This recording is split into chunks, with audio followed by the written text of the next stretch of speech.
Hi అండి. Welcome to Seemandhra రుచులు. నేను మీ లక్ష్మీ సుజాత. ఇక్కడ మనం చూస్తున్నది కావేరీ నది జన్మస్థలం అండి. ఇక్కడే కావేరీ నది పుట్టిందంట.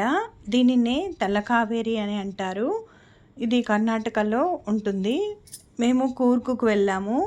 వెళ్ళి రిటర్న్లో ఈ తల కావేరిని చూస్తూ రిటర్న్ అయ్యామన్నమాట. చూసి రిటర్న్ అయ్యాము. చాలా బాగుంది. చాలా మంచి ప్లేస్. అలాగే ఇదిగోండి ఇక్కడ చూపిస్తున్నాను కదా, ఇక్కడ శివాలయం ఉంది. శివాలయం అయితే పైన ఉంటుంది, కింద అయితే కావేరి అమ్మవారు ఉంటుంది. అక్కడ వాటర్ కూడా ఉంటుంది. చాలామంది కోరికలు నెరవేరడం కోసము అంత చలిలో ఆ వాటర్లో నడుచుకుంటూ, అంటే ఒక 15 అడుగులు వేస్తే అమ్మవారు వస్తుంది. అలా ఆ నీళ్ళల్లో ఆ 15 అడుగులు వరకు వేసుకుంటూ అమ్మవారిని దర్శించుకుంటున్నారు చాలామంది.